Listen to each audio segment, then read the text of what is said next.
పాటంశెట్టి సూర్యచంద్ర జగ్గంపేట నియోజకవర్గం independent MLA అభ్యర్థిని. మరి జగ్గంపేట నియోజకవర్గ అభివృద్ధి కోసం జగ్గంపేట నియోజకవర్గ ప్రజా సమస్యలు నినదించే ప్రజాగలం పీపుల్ వాయిస్ పాటంశెట్టి సూర్యచంద్ర యొక్క ఆలోచనలు నియోజకవర్గం మీద అభిప్రాయాల్ని ప్రజల్లోకి తీసుకువెళ్ళడానికి మీ ద్వారా తీసుకెళ్ళడానికి ఈ మీడియా సమావేశానికి వచ్చినటువంటి మీడియా మిత్రులందరికీ ఎలక్ట్రానిక్ ప్రింట్ అండ్ మీడియా మిత్రులందరికీ కృతజ్ఞతలు తెలియజేస్తున్నాను. గౌరవ ముఖ్యమంత్రి గారు ప్రతి నియోజకవర్గంలోని అభివృద్ధి ప్రణాళికలు తయారు చేయండి, ఒక 6 ప్రతిపాదనలు తీసుకురండి, 3 డబ్బుతో ఖర్చు అయ్యే పనులు, డబ్బు అవసరం లేకుండా ఉన్నాయి 6 ప్రతిపాదనలతో అని చెప్పేసి గౌరవ ముఖ్యమంత్రి గారు పిలుపు మేరకు నియోజకవర్గ అభివృద్ధి ప్రణాళికను మన శాసనసభ్యులు శ్రీ జ్యోతుల నెహ్రూ గారు సిద్ధం చేసి అదంతా కూడా మీడియా ద్వారా ప్రజలకు వివరించడం జరిగింది. రేపు ముఖ్యమంత్రి గారిని కలుస్తున్నానని చెప్పడం జరిగింది. చాలా సంతోషం. అయితే ఈ జగ్గంపేట నియోజకవర్గ అభివృద్ధి ప్రణాళికలో భాగంగా శాసనసభ్యులు వారు తయారు చేసినటువంటి కొన్ని ప్రతిపాదనల మీద కొన్ని ఇంకా బెటర్గా తీసుకెళ్తే ఎలా ఉంటుందనే ఆలోచనలతో మేము కొన్ని సలహాలు సూచనలు ప్రజల తరపున ఎమ్మెల్యే గారికి, ప్రభుత్వానికి, గౌరవ ముఖ్యమంత్రి గారికి తెలియచేయడం కోసమే ఈ యొక్క మీడియా సమావేశం ప్రధానంగా గౌరవ శాసనసభ్యులు ఒక 6 అంశాల మీద మాట్లాడడం జరిగింది. మొదటి ప్రధాన అంశం జగ్గంపేట నియోజకవర్గంలో ఉన్న ప్రతి పేదవాడికి కూడా ఇల్లు నిర్మించాలన్న సంకల్పం ఉంది. ఎన్నికల్లో కూడా 25,000 మందికి ఇల్లులు ఇస్తామని చెప్పేసి చెప్పడం జరిగింది. ఈ 2 సంవత్సరాలు నిర్మించలేకపోయాం. ఇప్పుడైనా సరే నేను 25,000 ఇల్లు నిర్మించడానికి గాను ఒక ప్రణాళిక తయారు చేశానని చెప్పేసి ఎమ్మెల్యే గారు ఆయన ప్రణాళిక ఆలోచన ఏంటంటే మన గోకవరం మండలం గాదిలపాలెం నుండి ఇక్కడ కిర్లంపూడి మండలం కృష్ణవరం వరకు ఉన్నటువంటి ఈ పోలవరం ఈ ఎర్త్ మట్టి వేసినటువంటి భూమిని 800 ఎకరాలు తీసుకుని ఆ 800 ఎకరాల్లో కూడా 26,000 మందికి 26 యూనిట్ల కింద పెట్టి 26,000 మందికి ఇల్లు నిర్మించే ఆలోచనతో ఆయన ముఖ్యమంత్రి గారికి ప్రతిపాదన సిద్ధం చేయడం జరిగింది. కానీ దీంట్లో లోటుపాట్లు మనం అందరూ కూడా చర్చించాల్సిన అవసరం ఉంది. ఎందుకంటే ఎమ్మెల్యే గారు 26,000 మందికి ఇల్లులు ఇచ్చేస్తానంటున్నారు, అది పోలవరం కాలువ గట్టు మీద అని ఎమ్మెల్యే గారు చెప్తున్నారు. అది సాధ్యమా అసాధ్యమా అనేది ఒక్కసారి ప్రజలు ఆలోచించాలి, ఎమ్మెల్యే గారు ఆలోచించాలి, అన్ని రాజకీయ పక్షాలు కూడా ఆలోచించాల్సిన అవసరం ఇది. ఎందుకంటే అవకాశం అనేది రోజు రాదు. గతంలో వైఎస్ఆర్ కాంగ్రెస్ పార్టీ ప్రభుత్వంలో జగనన్న ఇళ్ళ పట్టాలని చెప్పేసి రాష్ట్ర వ్యాప్తంగా ఇల్లులు అనేక చోట్ల చాలా చక్కగా కట్టించారు. కొన్ని చోట్ల చాలా వెనకబడ్డ పరిస్థితి జగనన్న ఇల్లులు, జగనన్న స్థలాలు. మన నియోజకవర్గం చూస్తే గతంలో సుమారు 15,000 మందికి ఇళ్ల పట్టాలు ఇచ్చారు. మన జగ్గంపేట నియోజకవర్గంలో 15,000 మందికి ఇళ్ల పట్టాలు ఇచ్చారు. ఇంచుమించు 15,000 మంది ఇళ్ల పట్టాలకి సంబంధించి అనేక గ్రామాల్లో భూమి కొనుగోలు చేశారు. కొన్ని చోట్ల ప్రభుత్వ భూమి ఈ పట్టాలకి ఇచ్చారు, కొన్ని చోట్ల ఈ పోలవరం కాలువ గట్ల మీద కొన్ని చోట్ల ఇచ్చారు. మొత్తం ఆ లిస్ట్ అంతా కూడా సేకరించడం జరిగింది. అయితే ఇప్పుడు మేము ఇదంతా ఎందుకు చెప్తున్నానంటే ఎమ్మెల్యే గారు ఏదైతే 800 ఎకరాలు ఈ మన పోలవరం లెఫ్ట్ కెనాల్లో ఉన్న భూమిని తీసుకుని 26,000 మందికి ఇస్తామని చెప్పేసి ఎమ్మెల్యే గారు చెప్తా ఉన్నారు. మొన్న మీటింగ్లో చెప్పారు, ముందు కూడా చాలాసార్లు చెప్పారు. అయితే గౌరవ శాసనసభ్యుల్ని మేము విజ్ఞప్తి చేస్తూ ఉన్నాం ప్రజల పక్షాన.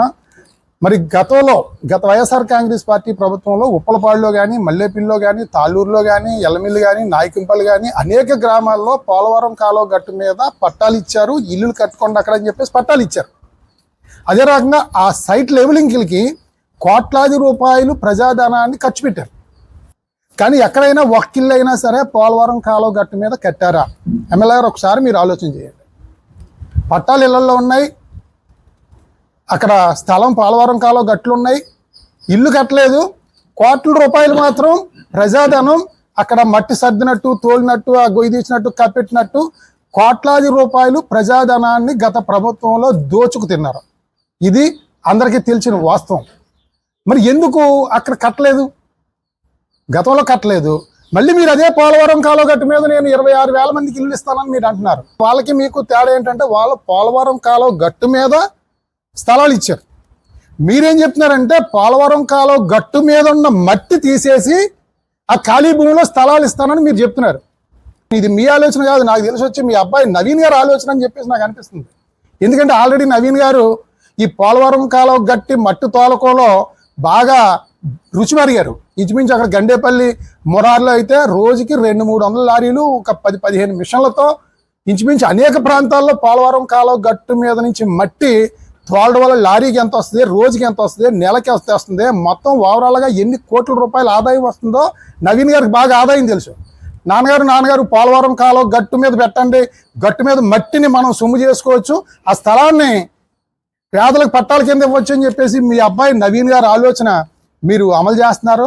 కానీ ఓకే, మీ అబ్బాయి నవీన్ గారు ఆలోచన అమలు చేశారు, మట్టి అంతా మీరు తోలేశారు, తినేశారు, దోచేశారు, అది పక్కన పెడదాం. కాకపోతే అసలు విషయం ఏంటంటే ఆ పోలవరం కాలువ గట్టు, ఆ 800 ఎకరాలు, ఆ భూమి ఎవరిది ఒకసారి మీరు ఆలోచించండి. ప్రజలను కానీ, మీడియాని కానీ, అన్ని రాజకీయ పార్టీ నాయకుల్ని నేను కోరుతా ఉన్నాను, ఆ భూమి ఎవరిది? భూమి రైతులు 2004-05 సంవత్సరాల్లో 25 సంవత్సరాల క్రితం 25 సంవత్సరాల క్రితం పోలవరం భూసేకరణలో పోలవరం ప్రాజెక్ట్ నుంచి నీరు పైకి వెళ్ళడానికి పోలవరం కెనాల్ నిమిత్తం భూసేకరణ చేశారు. పోలవరం కెనాల్ నిమిత్తం, నీరు నిమిత్తం, ఆ కాలువ తవ్విన మట్టి వేయడానికి నిమిత్తం ఆ భూమి తీసుకున్నారు.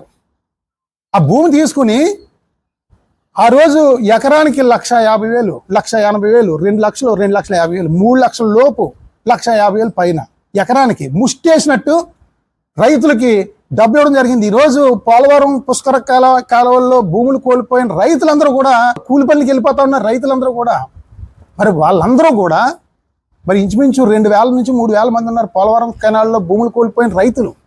మరి వాళ్ళందరూ కూడా మరి కోర్టుకేస్తే పరిస్థితి ఏంటి? మీరు ఆలోచించండి ఎమ్మెల్యే గారు. నేను ఈ సందర్భంగా అందరినీ కూడా నేను అడుగుతున్నాను, ఆ భూమి రైతు ఇచ్చాడు, పోలవరం కెనాల్కి నీరుకి ఇచ్చాడు. ఆ గట్టు మీద ఉన్న మట్టి తీసేసి నేను ఇల్లు కడతానంటున్నారు. నేను ఇల్లుకి ఇవ్వలేదు కదా, నా భూమి నీళ్ళకి ఇచ్చాను, మట్టి వేయడానికి ఇచ్చాను, నువ్వు మట్టి తీసావు, నా భూమి నాకే ఉండాలి అని వాళ్ళందరూ కోర్టుకి వేస్తే కోర్టు రైతుకి ఇస్తుందా, ఈ ఇల్లు పట్టాదారులకి ఇస్తారా ఎమ్మెల్యే గారు చెప్పినట్టుగా అనేది తేలేటప్పటికి జ్యోతుల నెహ్రూ గారు ఉండరు, పాటోశెట్టి సూర్యచంద్ర ఉండరు, నువ్వు ఉండరు, నేను ఉన్నాను. ఇది తేలేటప్పటికి నష్టపోయేది ఎవరు? ప్రజలు నష్టపోతారు. గతంలో 15,000 జగనన్న పట్టాలు గోళ తగిలించి ఉన్న ఇంటికాడ పూజలు చేస్తా ఉన్నారు. వాటి పక్కనే మళ్ళీ చంద్రన్న పట్టాలు 26,000 పట్టాలు, మీరు ఈ పోలవరం బ్యాంకులో ఇచ్చిన పట్టాలు 26,000 పట్టాలు ఇవి, 15,000 పట్టాలు జగనన్న పట్టాలు, ప్రతి ఇంట్లో పూజలు చేయాలి.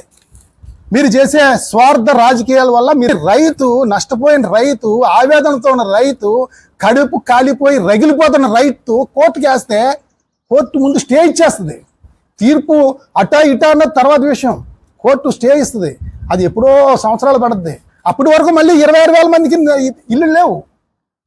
మీరు ఎన్నికల్లో చెప్పారు వైసీపీ ప్రభుత్వం పోలవరం కాలువ గట్టు మీద ఇల్లు ఇచ్చింది, ఎక్కడో శ్మశానంలో ఇచ్చారు, ఊరికి దూరంగా ఇచ్చారు, బుద్ధి లేని ప్రభుత్వం, గడ్డి తినే ప్రభుత్వం, దోపిడీ ప్రభుత్వం అని చెప్పి మీరు చెప్పి, మేము గెలిచిన వెంటనే ఊరికి దరిచేసి ఇళ్ల స్థలాలు ఇస్తామని మీరు చెప్పి, ఈరోజు మళ్ళీ అదే పోలవరం కాలువ గట్టు మీద మళ్ళీ మీరు ఇచ్చి బాధితులు ప్రజల్ని ఎటు కాకుండా చేసే పరిస్థితి. నేను ఇదంతా ఎందుకు చెప్తున్నానంటే, మీరు ఎమ్మెల్యే గారు ఇప్పుడు గతంలో ఎమ్మెల్యే గారి సమయంలో వాళ్ళు ఆలోచించకుండా అనాలోచితంగా ఇళ్ల పట్టాలు, ఇళ్ల స్థలాలు సేకరించారు. ఇప్పుడు కిర్లంపూడిలో ఉందండి ఉదాహరణ, జగపతి నగరంలో ఒకే చోట భూమి సేకరించి అది పట్టాలు ఇచ్చేసారు. పట్టాలు ఇచ్చేసి దగ్గర 1.5-2 కోట్ల రూపాయలు సైట్ బిల్డింగ్ డబ్బులు తీసుకున్నారు. కానీ భూమి ఏమైంది? ఆ రైతు ఇది మా తాత ఇచ్చిన ఆస్తి, ఇదిగో పాస్బుక్, గవర్నమెంట్లోనేమో ఈ ప్రభుత్వ స్థలం ఉంది, కానీ ఇది మా తాతది, ఇదిగో పాస్బుక్, ఇదిగో నేను కట్టిన పని రసీదు అని చెప్పేసి కోర్టుకు వేసాడు. మొత్తం అదంతా కూడా కోర్టులో ఉంది. ఇప్పుడు మీరు ఎమ్మెల్యేగా అది కోర్టులో మీరు ఏమైనా క్లియర్ చేయగలరా? గత ప్రభుత్వంలో అనాలోచితంగా చేసింది మీరు ఇప్పుడు ఎమ్మెల్యేగా మీరు చేయగలరా? చేయలేము. ఇది ఎమ్మెల్యే గారు కాదు, ముఖ్యమంత్రి కూడా ఏం చేయలేరు కోర్టులో ఉన్న దాన్ని. ఇప్పుడు ఇది కూడా వీళ్ళు ఆవేదనతో కడుపు కాలిపోయినారు.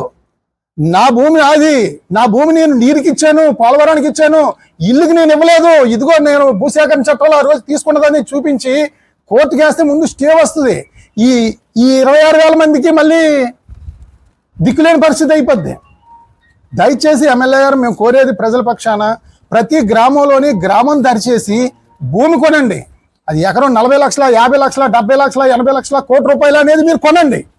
కొనటం వల్ల ప్రజలందరికీ మంచి చేసినట్టు అవుతుంది, మీ పేరు చిరస్థాయిలో ఉంటుందని చెప్పి తెలియజేస్తున్నాను. అదొకటే కాదు, కిర్లంపూడే కాదు, ఉదాహరణ చెప్తున్నాను నేను. మనకి జగ్గంపేట నియోజకవర్గంలో సుమారు 15,000 మందికి పట్టాలు ఇచ్చారు. అదే రకంగా ఇప్పుడు రాజపూడిలో ఇచ్చారండి, కొన్నారు, భూమి కొన్నారు. రాజపూడి కృష్ణాపురం మధ్యలో భూమి కొన్నారు. ఎంత అనాలోచితో చూడండి, భూమి కొన్నారు. అక్కడ భూమి కిందేమో గ్యాస్ పైప్ లైన్, ఓ పక్క శ్మశానం, అక్కడ ఒక్కరు కట్టుకోలేదా? అంటే కొన్నారు, సైట్ ఫిల్లింగ్కి డబ్బులు అయిపోయి, కానీ ఇక్కడికి వెళ్ళలేదు. కింద గ్యాస్ పైప్ లైన్ పేలిపోతే ఏమవుతుందో, ఓ పక్కన శ్మశానం భయం. అంటే ఆ రకంగా 40% మంది స్థలాల్లోకి వెళ్ళలేదు. మరొక 40% మంది పోలవరం కాలువ గట్ల మీద ఇచ్చారు, వాళ్ళు వెళ్ళలేదు. 20% మంది ఇల్లు కట్టుకున్నారు, అది కూడా ఎక్కడ ఊరికి దగ్గరలో కొంచెం చోట కట్టుకున్నారు. అంటే ఇవన్నీ కూడా మీకు అనుభవాలు విత్ ప్రూఫ్స్ మీకు చూపిస్తున్నాను. కోర్టులో ఎన్ని ఉన్నాయి, పోలవరం కాలువ గట్టు మీద ఎన్ని ఉన్నాయి, ఎంతమంది కట్టుకున్నారు, కట్టుకున్న వాళ్ళు ఎందుకు కట్టుకున్నారు అంటే ఊరికి దగ్గరగా ఉన్నాయి, అక్కడ సదుపాయాలు ఉన్నాయి కాబట్టి కట్టుకున్నారు. మీరు మళ్ళీ పోలవరం కాలువ గట్టు అక్కడ నేను ఇల్లుకి ఒక యూనిట్, అక్కడేమో మహిళలకేమో ఉపాధి కల్పించేలాగా ఒక ఫ్యాక్టరీ, స్విమ్మింగ్ పూల్, అది ఇది అని చెప్పి సినిమా చూపించేస్తున్నారు, రాజమౌళి సినిమాలో. ఇదంతా దేనికి? మట్టి, మీ అబ్బాయి మట్టికి, మీ అబ్బాయి మట్టి తోలకానికి ఒక 500 కోట్లు వచ్చేద్దాం మళ్ళీ అని చెప్పేసి. దయచేసి మీరు ఆలోచన చేయండి. మీరు చిరస్థాయిలో మీ పేరు కీర్తించబడాలంటే ప్రతి గ్రామానికి దరిచేసి 50 లక్షల 70 లక్షల కోట్ల రూపాయల కొనండి భూమి. శభాష్ జ్యోతుల్ నెహ్రూ అని చెప్పేసి అనిపించుకుని ఇలా చేయండి అని చెప్పేసి సందర్భంగా జ్యోతుల్ నెహ్రూ గారికి మేము విజ్ఞప్తి చేస్తా ఉన్నాం. ఇళ్ల పట్టాలు మన జగ్గంపేటలో డ్రైవర్స్ కాలనీకి ఇచ్చారండి. డ్రైవర్స్ కాలనీకి అది ఎప్పుడు ఇచ్చారండి? 1994లో ఇచ్చారండి డ్రైవర్స్ కాలనీకి ఇళ్ల పట్టాలు. 1994లో ఎవరు ఇచ్చారండి? జ్యోతుల్ నెహ్రూ గారు ఇచ్చారు. 1994లో 170 మందికి జ్యోతుల్ నెహ్రూ గారు ఎమ్మెల్యేగా జగ్గంపేట ఇప్పుడు వివాదాస్పదంలో ఉన్న డ్రైవర్స్ కాలనీలో ఇచ్చారు ఇల్లులు. ఇచ్చిన తర్వాత కట్టుకోలేదు. తర్వాత మళ్ళీ 2011-10లో మళ్ళీ తోట నరసింహ గారు కట్టుకోలేదని చెప్పేసి మళ్ళీ అవి క్యాన్సిల్ చేసి మళ్ళీ తోట నరసింహ గారు మళ్ళీ 150 మందికి ఇచ్చారు. మళ్ళీ వాళ్ళు కట్టుకోలేదు. ఇప్పుడు మళ్ళీ తోట నవీన్ గారు, జ్యోతుల్ నెహ్రూ గారు మళ్ళీ మేము క్యాన్సిల్ చేస్తున్నాం, ఒక 50 మందికి పట్టాలు 3 సెంట్లు చూపించేస్తున్నాం అని చెప్పేసి అక్కడ భూమి కొనుక్కున్న వాళ్ళు అవ్వచ్చు, లేకపోతే ముందు నుంచి పట్టాలు తీసుకున్న వాళ్ళు అవ్వచ్చు, 3 నెలల నుంచి అనేక బాధలు పడుతూ నిద్ర లేక టెన్షన్ పడతా ఉన్నారు. 50 మందికి పట్టాలు ఇచ్చేసానంటున్నారు నవీన్ గారు. ఎందుకు అసలు కట్టలేదు, ఎందుకు ఇస్తున్నారని చెప్పంటే ఎమ్మెల్యే గారు చెప్పేది ఏంటంటే వాళ్ళు కట్టుకోలేదు అని చెప్పేసి, కట్టుకోలేదు అంటున్నారు.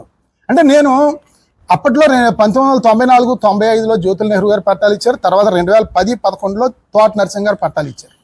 కట్టుకోలేదు అన్నారు. ఇద్దరు మాట కూడా కట్టుకోలేదు కాబట్టి మేము మారుస్తున్నాం అన్నారు. అయితే నేను అడిగేది ప్రజల పక్షాన్ని నేను అడుగుతా ఉన్నాను. మీరు ఒక్కసారి నేను అడిగే ప్రశ్నకి సమాధానం చెప్పండి. మీరు ఆకేసారండి అన్నం తినడానికి, జ్యోతుల్ నెహ్రూ గారు ఆకేశారు. ఆకేసినప్పుడు ఏం చేయాలండి? అన్నం పెట్టాలా, కూర వేయాలి, కొంచెం మజ్జిగో మంచినీళ్ళు ఇవ్వాలండి. నేను ఆకేసాను అన్నం తినలేదని చెప్పేసి మీరంటారేంటి? ఆకేస్తే అన్నం తినేరండి. ఆకులో అన్నం పెట్టాలి, కూర వేయాలి, మజ్జిగ వేయాలి, కొన్ని గ్లాసు మంచినీళ్ళు ఇవ్వాలి. ఆకేసాను అన్నం తినలేదు. నేను పట్టాలు ఇచ్చాను, ఇల్లు కట్టుకోలేదు. అంటే 2004లో నెహ్రూ గారు అవ్వచ్చు, 2011లో తోట నరసింహ గారు అవ్వచ్చు, మీరు పట్టాలు ఇచ్చారు. అక్కడ కరెంట్ స్తంభాలు వేయాలి, డ్రైనేజ్ వేయాలి, బోరు కొట్టాలి, రోడ్డు వేయాలి. అక్కడ సదుపాయాలు లేకుండా ఇల్లు ఎలా కడతారండి? తప్పు మీరు చేశారు. 1994 నుంచి మీరు 2 సార్లు ఎమ్మెల్యేగా చేశారు కదా జ్యోతుల్ నెహ్రూ గారు. ఆ 170 మందికి మీరు అక్కడ ఎందుకు సదుపాయాలు కల్పించి అక్కడ ఇల్లు నిర్మించలేకపోయారు? తోట నరసింహ గారు మీరు 2010-11లో మీరు ఇచ్చారు.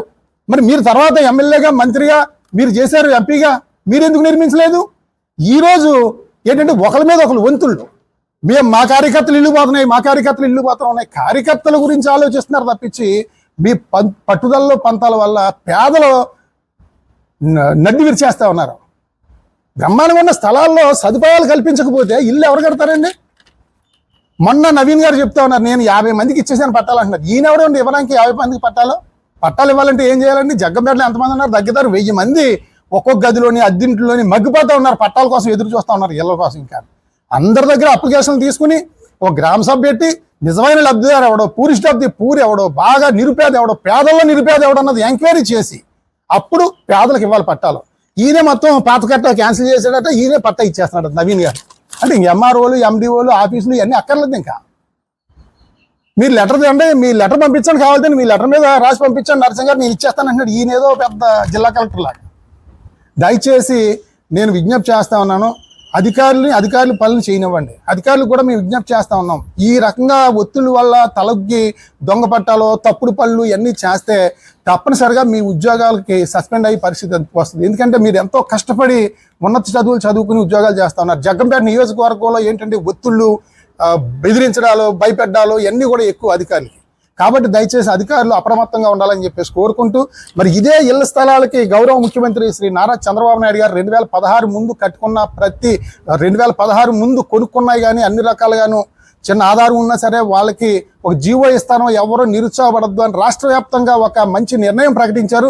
ఈ సందర్భంగా గౌరవ ముఖ్యమంత్రి గారికి హృదయపూర్వక కృతజ్ఞతలు తెలియజేస్తూ, మరి గౌరవ శాసనసభ్యులు శ్రీ జ్యోతుల నెహ్రూ గారిని నేను కోరుతా ఉన్నాను, పాత అన్ని తీసేయడం కాదు, ఉన్న వాటిని అందరినీ కూడా ఎవరికి కట్టుకుంటానంటే అక్కడికి అవకాశం కల్పించాలంటే మంచి పేరు ప్రఖ్యాతులు తెచ్చుకోవాలని చెప్పేసి కోరుకుంటూ, మరి రెండవ ప్రధాన అంశం ఈ యొక్క నియోజకవర్గ అభివృద్ధి మీద చెప్పింది ఏంటంటే నేషనల్ హైవే మొత్తం 161 కిలోమీటర్లు అనకాపల్లి నుంచి దివాన్ చెరువు వరకు.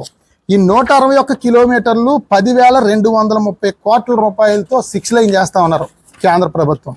ఇందులో భాగంగా 36 కిలోమీటర్లు 36.38 కిలోమీటర్లో బైపాసులు నిర్మిస్తున్నారు.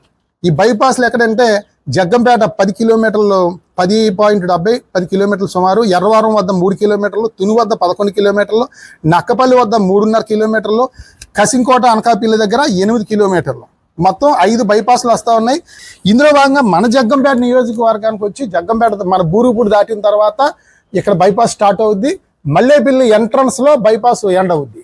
ఈ 10 కిలోమీటర్లు సుమారు మనకు బైపాస్ వస్తూ ఉంది. దీని మీద ప్రజలందరూ ఆలోచించాలి. అన్ని రాజకీయ పార్టీ నాయకులు, మంచి మేధావులు అందరూ కూడా ఆలోచించాల్సిన పరిస్థితి. ఎందుకంటే జగ్గంపేట నియోజకవర్గం కానీ జగ్గంపేట అభివృద్ధి కానీ నష్టంగా ఏది జరగాలన్నా కూడా ఈ బైపాస్ జరిగితే ఎలా ఉంటుంది, ఈ ఎలివేటెడ్ ఫ్లైఓవర్ జరిగితే ఎలా ఉంటుంది అనేది రెండింటి మీద ఏది బెటర్ అనేది ఒక చర్చ జరగాలి.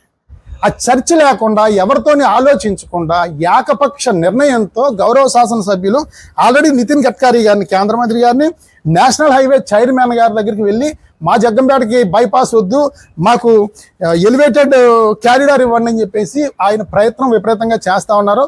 మళ్ళీ నిన్న లెటర్ కూడా చూపించి ముఖ్యమంత్రి గారికి కూడా ఇస్తున్నాను, నాకు ఎలివేటెడ్ క్యారిడార్ కావాలి, జగ్గంపేటకి బైపాస్ వద్దని ఎమ్మెల్యే గారు చాలా బలంగా ప్రయత్నం చేస్తూ ఉన్నారు.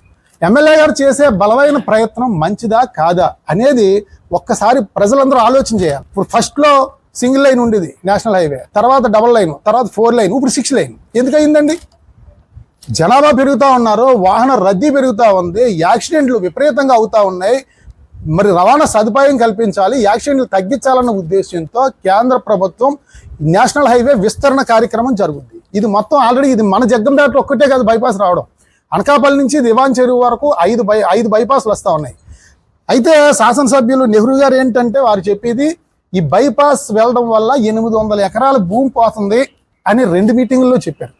ఈయన చెప్పింది మన నియోజకవర్గంలో 800 ఎకరాలు పోతుందని చెప్పేసి ఈయన అంటున్నారు. అధికారులతో నేను మాట్లాడడం జరిగింది. జగ్గంపేట నియోజకవర్గంలో సుమారు 250 నుంచి 270 ఎకరాల భూమి, రైతుల భూమి కోల్పోవాల్సి వస్తుందని చెప్పేసి అన్నారు. అంటే ఒకటి మనకి బైపాస్ రావడం వల్ల 250 ఎకరాల భూమి, రైతుల భూమి ప్రభుత్వానికి రోడ్డుకి ఇవ్వాలి ఒకటి. రెండేంటంటే హైవే ఇలా ఎలివేటెడ్ ఫ్లైఓవర్ రావడం వల్ల ఈ ఉన్న బ్రిడ్జి ఇంకా పెద్దది చేస్తారు. ఆ బ్రిడ్జి పనిచేయదు. ఇప్పుడు ఇది నాకు మొత్తం అధికారులందరితో కూడా నేను పూర్తిగా మాట్లాడింది. ఇప్పుడున్న బ్రిడ్జి అక్కడ సెంటర్లో బ్రిడ్జి కట్టారు, ఆ పక్క ఈ పక్క కాంక్రీట్ గోడ పిల్లర్స్తో కళకి వేసారు, మట్టి వేసారు, పైన రోడ్డు వేసారు. 40 మీటర్లు ఉంది రోడ్డు, 70 మీటర్లు అవుద్ది మనకి ఈ పెద్ద రోడ్డు రావడం వల్ల. 70 మీటర్లు అంటే ఇప్పుడు ఉన్న 40 మీటర్లకి 70 మీటర్లు ఎక్స్ట్రా అంటే ఇంచుమించు అయ్యేపు 15 మీటర్లు, ఇయ్యేపు 15 మీటర్లు రోడ్డు ఎక్స్ట్రా తీసుకోవాల్సి వస్తుంది. అంటే 15 మీటర్లు అంటే అటువైపు 50 అడుగులు, ఇటువైపు 50 అడుగులు మొత్తం ఖాళీ చేయాలి జగ్గంపేట. నీకు ఎంట్రన్స్ నుంచి ఎండింగ్ వరకు అటు 50 అడుగులు, ఇటు 50 అడుగులు తీసేస్తే జగ్గంపేట ఎలా ఉంటుందో ఒక్కసారి అందరూ ఊహించాలి. నేనంటే బైపాస్ ఎలివేటెడ్ క్యారిడార్ అన్నది తర్వాత విషయం, ఏం చేయాలన్నది తర్వాత ఆలోచించాలి. ముందు బైపాస్ అయితే ఎలా ఉంటుంది, ఎలివేటెడ్ క్యారిడార్ అయితే ఎలా ఉంటుంది అనేది ఒకసారి మనం ఆలోచించాలి. అటు 50 అడుగులు, ఇటు 50 అడుగులు తీసేస్తే అసలు ఎక్కడ ఒక్క షాపు కానీ ఒక్క ఇల్లు కానీ ఉండదు కదా జగ్గంపేట మొత్తం. ఈ పాత బ్రిడ్జ్ మొత్తం తీసేయాలి. పాత బ్రిడ్జ్ మొత్తం తీయడానికి ఎంత టైం పడుతుంది, అది తీయడానికి ఎంత డిస్టర్బ్ అవుద్ది, ఎంత రవాణా ఆగిపోద్ది, ఇవన్నీ కూడా మనం ఆలోచించాల్సిన అవసరం ఉంది. అంటే అంటే శాసనసభ్యుల వారి ఉద్దేశం ఏంటంటే రైతుల భూమి పోద్ది అంటున్నారు. రైతుల భూమి పోవడం కరెక్టే, మనం పోలవరంలో భూమి ఇచ్చాం, వేలాది ఎకరాలు పుష్కరంలో భూమి ఇచ్చాం. అయితే ఇప్పుడు ఇంకా అదృష్టం ఏంటంటే ఎకరానికి 25 లక్షల రూపాయలు రిజిస్ట్రేషన్ వాల్యూ ఉంది. దానికి 3 రెట్లు ఎక్స్ట్రా వేసి నేషనల్ హైవే వాళ్ళు ఇస్తానంటున్నారు. అంటే ఎకరానికి 75 లక్షల రూపాయలు నష్టపరిహారం ఇస్తానంటున్నారు. మరి ఆ ఎకరానికి 75 లక్షల రూపాయలు కాకుండా మీరు రైతుల మీద ప్రేమ చూపించి ఇప్పుడు ఈ ఎలివేటెడ్ క్యారిడార్కి 475 కోట్ల రూపాయలు ఎక్స్ట్రా అవుతుందని మీరే చెప్తున్నారు. ఎలివేటెడ్ క్యారిడార్కి ఎకరానికి 1 కోటి రూపాయలు ఇవ్వండి, లేదా 1.5 కోటి ఇవ్వండి ఎకరానికి అని చెప్పి మనం రైతులకి న్యాయం చేసినట్టయితే బైపాస్ రావడం వల్ల ఆ బైపాస్ ఇప్పుడు మనకి ఎక్కడ భూమి ఎక్కడ రేట్లు ఎక్కువ ఉన్నాయి మీ నియోజకవర్గంలో అని చెప్పండి ఎవరేమంటామండి. హైవే పక్కనే 1 కోటి రూపాయలు 2 కోట్లు ఉందండి, లోపలికి వెళ్ళి కొలితే 40-50 లక్షలు. ఎక్కడైనా సరే నేషనల్ హైవే పక్కన ఉన్న భూమే అత్యధిక రేటు ఉంటుంది. ఇప్పుడు మనకి బైపాస్ రావడం వల్ల మొత్తం ఆ భూముల రేట్లన్నీ కూడా విపరీతంగా పెరిగిపోతాయి. అక్కడ మళ్ళీ మరి చిన్న చిన్న కంపెనీలు వస్తాయి. బైపాస్ రావడం వల్ల విపరీతమైన అభివృద్ధి జరుగుద్ది. మరొక కొత్త రోడ్డు రావడం వల్ల అభివృద్ధి జరుగుద్ది తప్పించి ఆటంకం కలగదు. ఇప్పుడు హైవే మీద స్పీడ్గా హెవీ స్పీడ్గా వచ్చే పెద్ద పెద్ద వాహనాలన్నీ కూడా ఇలా బైపాస్ వెళ్ళిపోతాయి. స్పీడ్గా వెళ్ళిపోయే వాళ్ళందరూనే పెద్ద వాహనాలన్నీ బైపాస్ వెళ్ళిపోతాయి. ఇలా స్కూల్ బస్సులు అవ్వచ్చు, మన వాహనాలన్నీ కూడా మామూలు పాత రోడ్డుని వెళ్తాం మనం. అంటే ఇవన్నీ కూడా మనం ఆలోచించాలి. అంటే నేను బైపాస్ అయ్యండి, ఇది చేయండి అని, అది చేయండి అని నేను చెప్పట్లేదు. ఇది జగ్గంపేటకి పురోగమనమా తిరోగమనమా, లాభానికా నష్టానికా జరిగే కార్యక్రమం ఇది. అంటే ఎలివేటెడ్ ఫ్లైఓవర్ వేస్తే మంచి జరుగుద్దా, బైపాస్ జరిగితే మంచి జరుగుద్దా అనేది ఏకపక్ష నిర్ణయం వద్దు. మీ ఒక్కరి నిర్ణయం వద్దు. ఒక్కరు తీసుకునే నిర్ణయం వల్ల మంచి జరగచ్చు, చెడు జరగచ్చు. మీరు మొత్తం నియోజకవర్గంలో మేధావులు ఎంతోమంది ఉన్నారు, అన్ని వర్గాల నుంచి మేధావులు ఉన్నారు. అందరితోని సమావేశం పెట్టండి. మీరు మిమ్మల్ని బైపాస్ వేసేమని నేను అంటలేదు. బైపాస్ బెటరా, ఎలివేటెడ్ క్యారిడార్ బెటరా అనేది మీరు సమావేశాలు పెట్టండి. పెట్టి రైతులతోని, మీడియా మిత్రులతోని, మొత్తం మహిళలతోని, వ్యాపారస్తులతోని అందరితోని సమావేశాలు పెట్టండి. 1-2 సమావేశాలు కాదు, 4-5 సమావేశాలు పెట్టండి. పెట్టిన తర్వాత అందరూ ఏకాభిప్రాయానికి వచ్చిన తర్వాత ఏది మంచిదైతే అదే మీరు చేయండి ఎమ్మెల్యే గారు అని చెప్పేసి మేము కోరుతా ఉన్నాం. ఎందుకంటే ఇది భావితరాల భవిష్యత్తుకి చాలా నష్టం కలిగించే కార్యక్రమం. ఒక్కసారి ఎలివేటెడ్ ఫ్లైఓవర్కి అయిపోయిందంటే మళ్ళీ మార్చడానికి అవ్వదు. అది మొత్తం ఆ బ్రిడ్జ్ ఏమో కొట్టివాడు కొడతాడు, మిషన్లతో బాధలు కొట్టివాడు కాదు. ఇదంతా ఎంత డిస్టర్బ్. పక్కన ఆ పక్క 50 అడుగులు, ఈ పక్క 50 అడుగులు ఖాళీ అయిపోవడం, ఇదంతా అవసరమా? మనకు బైపాస్ బెటరా అంటే మీరు ఆలోచన చేయండి. నేను అది చేయండి, ఇది చేయండి అని చెప్పట్లేదు. అందరితోనే ఆలోచన తీసుకుని, అందరూ ఆలోచన మేరకు సమిష్టి నిర్ణయం తీసుకుని మీరు ముందుకు వెళ్ళాలని చెప్పేసి ఆల్రెడీ ఇప్పటికే ఎవరు ఆలోచన లేకుండా మీ నిర్ణయంతో నితిన్ గడ్కరీ గారిని కలిసేసారు, నేషనల్ హైవే చైర్మన్ గారిని కలిసేసారు, రేపు సీఎం గారికి ఇస్తా ఉన్నారు. అందరితో ఆలోచించాల్సిన అవసరం లేదా మీకు? ఇది చిన్న విషయం. ఇది జగ్గంపేట నియోజకవర్గం ప్రజలందరి భవిష్యత్తు. జగ్గంపేట నియోజకవర్గం ఫ్లైఓవర్ దయచేసి మీరు చెప్పినట్టే చేద్దాం, కానీ అందరితోనే ఆలోచన చేసి మీరు నిర్ణయం తీసుకోవాలని చెప్పేసి నేను కోరుకుంటూ, మీ పక్కన ఉన్న 4-5 కోసం మీరు ఆలోచించొద్దు. ఎందుకంటే మీ పక్కన ఉన్న 4-5 హైవే నేషనల్ హైవే మనకి ఎలివేటెడ్ ఫ్లైఓవర్లో ఆ పక్క 50 అడుగులు, ఈ పక్క 50 అడుగులు పోయినా వెనకాల 2 ఎకరాలు 3 ఎకరాలు భూములు ఉన్నాయి వాళ్ళకి. అవి వాల్యూ విపరీతంగా పెరుగుతాయి. వాళ్ళు చక్కగా కట్టుకుంటారు, అమ్ముకుంటారు. వాళ్ళ డెవలప్మెంట్ గురించి మీరు ఆలోచించొద్దు. చిన్న చిన్న కొట్లు, బడ్డీ కొట్లు ఉన్న వాళ్ళు ఎంతోమంది దారి లేకుండా వందలాది మంది రోడ్డును పడిపోతారు. మీరు 4 కోసం ఆలోచించి బైపాస్ మానేసి ఎలివేటెడ్ ఫ్లైఓవర్ అని చెప్పేసి మీరు అనొద్దు. మీరు ఆలోచన చేయండి దయచేసి. 1-10 సార్లు ఆలోచించి అందరితోనే ఆలోచించి నిర్ణయం తీసుకోవాలని చెప్పేసి శాసనసభ్యుల వారికి విజ్ఞప్తి చేస్తూ, ఏలేరు ఆధునీకరణకి ఎమ్మెల్యే గారు ఏమంటారంటే, గతంలో 125 కోట్ల రూపాయలు ఇచ్చారు, ఒక 20 కోట్లు 25 కోట్లు ఉంది. ఆ డబ్బుని నేను అక్కడక్కడ అక్విడెక్ట్లు అంటే నీరు స్పీడ్గా కిందకి వెళ్లకుండా కట్టించడానికి అడుగుతానంటున్నారు ఆయన. అయితే నేను గౌరవ శాసనసభ్యుల వారిని నేను కోరుతా ఉన్నాను, అసలు ఎప్పటి వరకు గత 20-25 సంవత్సరాల నుంచి ఏలేరులో ఖర్చు పెట్టిన డబ్బులకి కానీ, కట్టిన నిర్మాణం కానీ ఒక్కటైనా ఉందా చూపించండి చెప్పేసి అడుగుతున్నాను నేను. ఒక్కటైనా ఉందా? ఉండదు. ఇప్పుడు మళ్ళీ మీరు ఏంటంటే 1 కోటో 2 కోట్లు 10 కోట్లు తెచ్చి అక్కడక్కడ కడతారు. వరద వస్తుంది, విపరీతంగా కొట్టుకుపోతాయి. అలా కొట్టుకుపోయిన ఏం లేవండి. ఇక్కడ తిరుమల ఇరుబాకి మధ్యలో కట్టింది ఉందా అని కొట్టుకుపోయింది కదా. అంటే వరదలు వచ్చాయంటే పండగ. ఎవరికేంటి పండగ? ఏ పార్టీ అధికారంలో ఉంటే ఆ పార్టీ నాయకులందరికీ పండగ. ఎందుకంటే ఈ చిన్న గ్రాంట్లు వస్తాయి, కప్పెట్టాలు చేయడాలు, లేకపోతే ఈ వరద బాధితులకు పంపిణీ అయ్యి, అంటే ఇంకా పండగ అనమాట. వరద వస్తే పండగ. దయచేసి నేను మిమ్మల్ని కోరుతా ఉన్నాను, ఏలేరు ఆధునీకరణకి 2000 కోట్ల రూపాయల నిధులు అవసరం. ఏలేరు ఆధునీకరణకి ముఖ్యమంత్రి గారు చెప్పారు ఎన్నికల ముందు, తప్పనిసరిగా ఏలేరు ఆధునీకరణ చేస్తామని తెలుగుదేశం పార్టీ కూటమి గెలిచిన తర్వాత ఏలేరు ఆధునీకరణ చేసి తీరుతామని చెప్పారు మీరు. 2 సంవత్సరాలు అయింది, కనీసం ₹1 ఇచ్చారండి? 53 కిలోమీటర్ల పైన ఏలేరు పొడవు ఉంది. మేము ఈ సంవత్సరం 10 కిలోమీటర్లు చేస్తున్నాం, 400 కోట్ల రూపాయలు ఖర్చు పెడుతున్నాం. ఈ సంవత్సరం 10 కిలోమీటర్లు చేస్తున్నాం, వచ్చే సంవత్సరం 10 కిలోమీటర్లు చేస్తున్నాం, 3వ సంవత్సరం 10 కిలోమీటర్లు చేస్తున్నాం, 4వ సంవత్సరం 10 కిలోమీటర్లు చేస్తున్నాం, 5వ సంవత్సరం వచ్చేటప్పటికి ఏలేరు ఆధునీకరణ చేసి తీరుతామని చెప్పేసి మీరు ఏమన్నా ఆలోచన ఉందా? మీరు ఎంతసేపు ఏంటంటే లబ్ధి ఏదో చిన్నది కట్టాలి అంతే, ఆ కట్టింది ఉంటుందా? వెంటనే కొట్టుకుపోద్ది. ఇవాళ మీరు చూడండి ఒకసారి, నేను ఈయన లోకేష్ గారు మా కండికాలం ఉందండి, కండికాలవలో ఇంచుమించు తవ్వకపోవడం వల్ల ఏలేరు నీరు వస్తుంది, ఇటు దుసలావు నీరు వస్తుంది. కండికాలం ఏలేరు తవ్వకపోవడం వల్ల ఇంచుమించు 15,000 ఎకరాలు మునిగిపోతుంటుందండి ప్రతి సంవత్సరం. ఓన్లీ కండికాలం 15,000 ఎకరాలకి ప్రతి సంవత్సరం ఎకరానికి 5,000, 10,000 నష్టపరిహారం ఇస్తా ఉన్నారు. ఒక్క సంవత్సరం నష్టపరిహారం ఇచ్చేదానికి కాలతోకం అయిపోద్ది. ఈయన 2021లో లోకేష్ గారు వచ్చారు వరదల్లో చూడడానికి. నవీన్ గారు ఉన్నారు పక్కన, చూడండి మాస్క్ పెట్టుకుని. లోకేష్ గారు వచ్చి ఏమంటారంటే రైతులందరితో మాట్లాడుతున్నారు. ఏమండి అని చెప్పంటే, మాకు అసలు కండికాలం తవ్వలేదండి, మాకు నష్టం వచ్చేసింది, మునిగిపోయామండి, దారి లేదని చెప్పేసి అంటే, మరి జగన్ గారు తవ్వలేదా, మరి తవ్వుతున్నారు కదా అని చెప్పేసి అన్నారు. ఆయన వీడియోలు ఉన్నాయి. లేదండి మాకు అన్యాయం చేశారని చెప్పేసి అన్నాడు. లేదు మేము గెలిచిన వెంటనే తవ్వించేస్తామన్నారు. అంటే లోకేష్ గారు చెప్తున్నారు. మరి లోకేష్ గారు గతంలో మొన్న 2019, 24 మధ్యలో ప్రతిపక్షంలో ఉన్నారు. ఆ 2014, 19లో అధికారంలో ఉన్నారు కదా, అప్పుడు కూడా మునిగిపోయింది కదా, అప్పుడు తవ్వించలేదు. ఇప్పుడు ప్రతిపక్షంలో ఉండగా వచ్చి ఏలేరు ఆ కాలువ రైతులతో మాట్లాడుతున్నారు. ఇప్పుడు 2 సంవత్సరాలు అయింది, తవ్వించలేదు. మళ్ళీ ఫోటో ఆ వీడియోలు పట్టుకుని రేపు మళ్ళీ 2 సంవత్సరాల నుంచి కూడా నష్టపరిహారం ఇస్తానే ఉన్నారు. రేపు మళ్ళీ 3 నెలల తర్వాత వస్తాయి కదా వరదలు, మళ్ళీ జగన్ గారు వస్తారు ఈసారి. ఇలాగ జగన్మోహన్ రెడ్డి గారు వచ్చి ఏమండి మునిగిపోయండి బాబు, మాకు గతంలో ఇప్పుడు మాకు కూటమి ప్రభుత్వం తవ్వలేదు, మునిగిపోయింది అంటారు. మరి లోకేష్ గారు వచ్చారు ఏమన్నారని చెప్పేసి అంటారు. ఆయన జగన్ గారు వస్తారు మళ్ళీ ఇక్కడికి ఈ ఫోటోలు పట్టుకుని. అంటే తెలుగుదేశం పార్టీ అధికారంలో ఉన్నప్పుడు ఈ పెద్ద మనుషులు తవ్వలేదు, వైఎస్ఆర్ కాంగ్రెస్ పార్టీ అధికారంలో ఉన్నప్పుడు ఆయన తవ్వలేదు. అంటే రాజకీయ నాయకులు ఎలా ఉన్నారంటే ఎదుటి పార్టీ మీద నిందేసేయడమే. ఇప్పుడు మళ్ళీ రేపు వస్తారు జగన్ గారు, అక్కడికి వచ్చి తవ్వలేదా నేను తవ్వేస్తానంటారు. ఆయన ఉన్నప్పుడు తవ్వలేదు.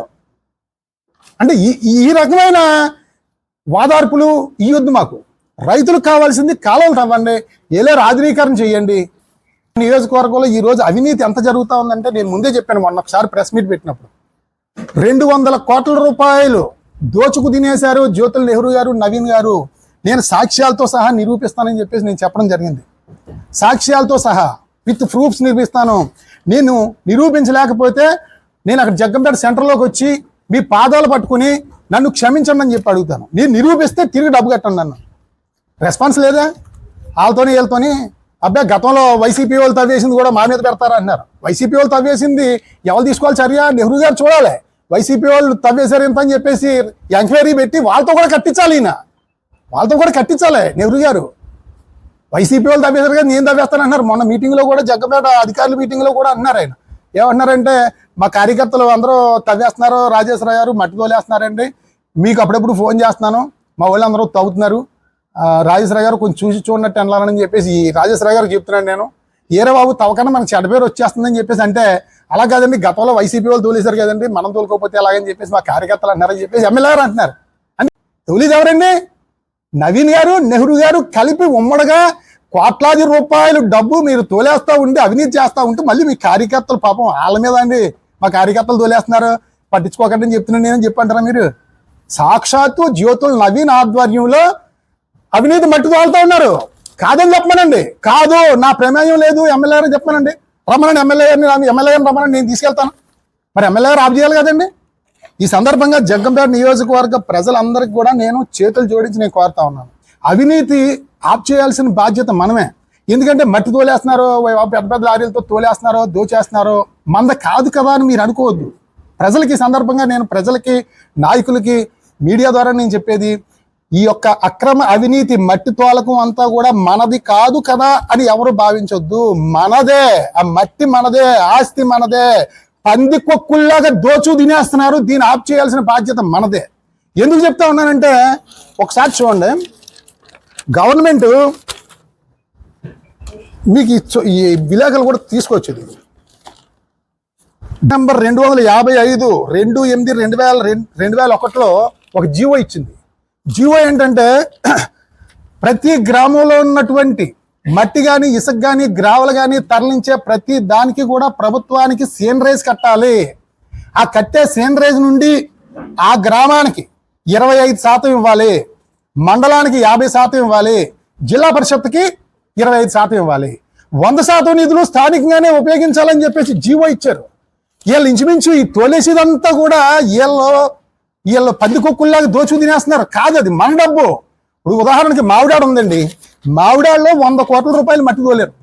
మావిడాడులో ఇరుపాక ఎమ్మెల్యే గారు పక్కూరు ఎవరో నవీన్ గారు నెహ్రూ గారు 100 కోట్లు మట్టి తోలినప్పుడు దాంట్లో 25 కోట్ల రూపాయలు మావిడాడికి రావాలి పంచాయతీకి. 25 కోట్ల రూపాయలు మావిడాడు పంచాయతీకి వస్తే మావిడాడ డ్రైన్లు కానీ అక్కడ మహిళలకు ఉపాధి కానీ అక్కడ జిమ్ కానీ లైబ్రరీ కానీ ఎంత డెవలప్ అవుతుందండి. ఒక గ్రామానికి 25 కోట్లు వస్తే 50 కోట్లు జగ్గమేడ మండలానికి రావాలి ఒక్క మావిడాడి నుంచి, 25 కోట్లు కాకినాడ జిల్లాకి వెళ్ళాలి. ఇప్పుడు గండేపల్లి ఉందండి, గండేపల్లి మురారి దగ్గర ఇంచుమించు అక్కడ నాయకుడితో విపరీతమైన మట్టి రోజు 200-300 లారీలు.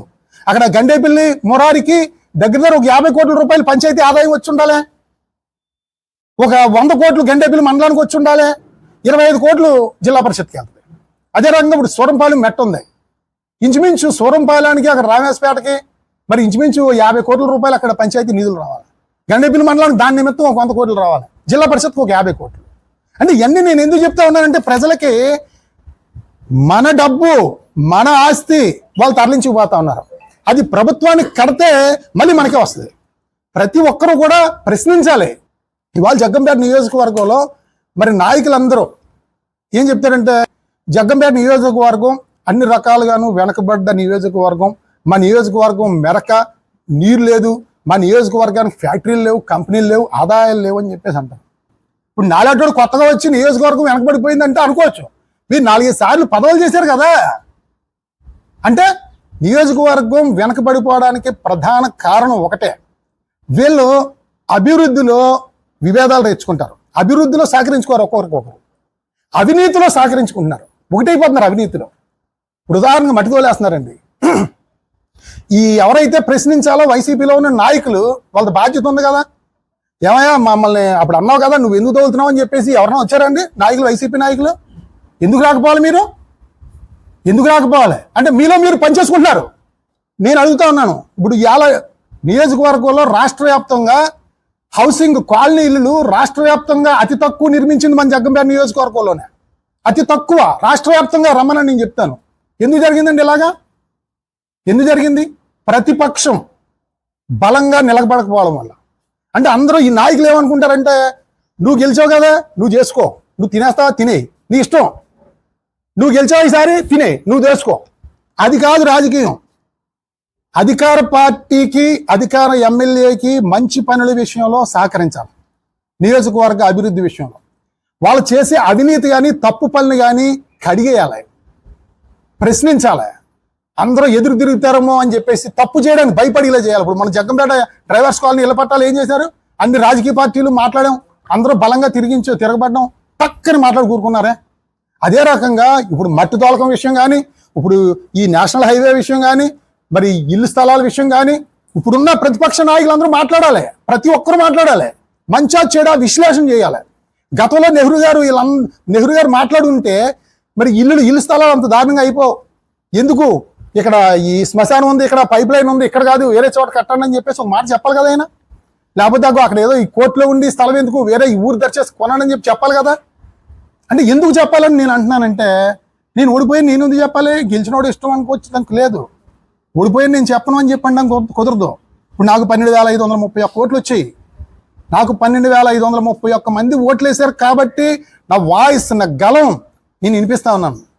ఓట్లు వేసినా వేయకపోయినా, గెలిచినా గెలకపోయినా, నా వెనకాల పార్టీ ఉన్నా లేకపోయినా. మీరు ఎందుకు మాట్లాడరు? ఇప్పుడు గెలిచిన ఎమ్మెల్యే గారు మీరు ఎందుకు చేయట్లేదు? మీరు నెలకు 2 లక్షల రూపాయలు జీతం తీసుకుంటున్నారు. ఓడిపోయిన ఎమ్మెల్యే ఎంపీలని కూడా అడుగుతా ఉన్నాను నేను, నెలకి 50,000 రూపాయలు మీరు పెన్షన్ తీసుకోవట్లేదా? మీరు పెన్షన్ తీసుకోవట్లేదా? ఎందుకు ప్రజా సమస్యల మీద మీరు మాట్లాడట్లేదు? మీరు డబ్బులు తీసుకుంటున్నారు లేదా? ప్రజలందరూ రక్తం పిండి కట్టిన పన్ను మీరు డబ్బులు జీతం తీసుకుంటున్నా లేదా? ఓడిపోయిన ఎమ్మెల్యేలు ఎంపీలు 50,000 నెలకు డ్రా చేసుకుంటున్నారు మీరు, మీ అకౌంట్కి వస్తుంది గవర్నమెంట్ నుంచి. గెలిచిన ఎమ్మెల్యేకి 2 లక్షల రూపాయలు జీతం వస్తుంది, ఓడిపోయిన నెలకి 50,000 రూపాయలు వస్తుంది. ఓడిపోయిన నాకు సంబంధం లేదు, నువ్వు తినేసినా దోచేసినా ఖర్చు పెట్టేసినా నువ్వే చేసుకో అంటే ప్రజల మీద నన్ను ఓడించారని, అంటే ఓడించేశారు కదా ప్రజలను అనుభవించని అంటే ఎలాగా? అభివృద్ధి నియోజకవర్గం ఎక్కడికో వెళ్ళిపోద్ది, ఇంకానే అధోగతి పాలైపోద్ది. ఈ సందర్భంగా జగ్గంపేట నియోజకవర్గంలో ఉన్న నాయకులందరికీ కూడా నేను విజ్ఞప్తి చేస్తా ఉన్నాను. మరి ఏదైతే గౌరవ ముఖ్యమంత్రి శ్రీ నారా చంద్రబాబు నాయుడు గారు పెట్టిన విజన్ 2047 కానీ, స్వచ్ఛాంధ్ర కానీ, స్వర్ణాంధ్ర కానీ, ప్రతి కార్యక్రమానికి మనందరూ సహకరిద్దాం. అదే రకంగా నియోజకవర్గంలో చేసే అవినీతి మీద కానీ, వాళ్ళ తప్పుల మీద కానీ ప్రశ్నిద్దాం, పోరాడదాం, తిరగబడదాం. అందరూ కలిసి అయినా పర్లేదు, విడివిడిగా అయినా పర్లేదు, కానీ ప్రతి ఒక్కరు కూడా మాట్లాడాలని చెప్పేసి నేను కోరుకుంటూ, మరి ముఖ్యంగా నియోజకవర్గంలో మరి నిరుపేదలందరూ పెళ్లిళ్ళు చేసుకోవడానికి జగ్గంపేటలో కాపు కళ్యాణ మండపం కట్టడం జరిగింది. దగ్గర అది చాలా సంవత్సరాల నుంచి అలా పెండింగ్లో ఉంది. గౌరవ శాసనసభ్యులు శ్రీ జ్యోతుల నెహ్రూ గారు వచ్చిన తర్వాత దాన్ని పూర్తి స్థాయిలో దాన్ని చేయడం జరిగింది. దగ్గర సంవత్సరం పైనుంచి అది పూర్తిగా నిర్వహణలోకి రావడం జరిగింది, ఉపయోగపడతా ఉంది. ఈ సంవత్సరం నుంచి కూడా ఒక్క పెళ్లి కూడా జరగలేదు దాంట్లో. ఈ పక్కనే గోకవరం రోడ్లో ఉన్న 5-6 ఫంక్షన్ హాళ్ళు ఎప్పుడు కూడా ఖాళీ ఉండవు. అంటే సామాన్యుడికి అందుబాటులోకి తెస్తానన్న ఫంక్షన్ హాల్ని, కాపు కళ్యాణ మండపాన్ని ప్రజలకి అంకితం చేయండి తక్షణం. అక్కడ ఏంటంటే ఏదో జ్యోతుల నెహ్రూ ఫౌండేషన్ కార్యక్రమాలకో లేకపోతే తెలుగుదేశం పార్టీ మీటింగ్లకో ఉపయోగిస్తున్నారు తప్పించి నిజమైన పేదలందరికీ పెళ్లిళ్ళకి, ఫంక్షన్లకి ఆ ఫంక్షన్ హాల్, ఆ కాపు కళ్యాణ మండపాన్ని తక్షణం ప్రజలకి అంకితం చేయాలని చెప్పేసి కోరుకుంటా ఉన్నాం. జగ్గంపేట నియోజకవర్గాన్ని రాష్ట్రంలోనే మొట్టమొదటి స్థానంలోకి తీసుకువెళ్లాలని చెప్పి కోరుకుంటూ, దానికి పూర్తిగా సహాయ సహకారాలు మేము అందరం అందిస్తామని చెప్పి కూడా ఈ సందర్భంగా తెలియజేస్తూ, మీడియా మిత్రులందరికీ మీ ద్వారా ఈ విషయాలన్నీ ప్రజలకు చేరాలని చెప్పేసి కోరుకుంటున్నాను. Thank you.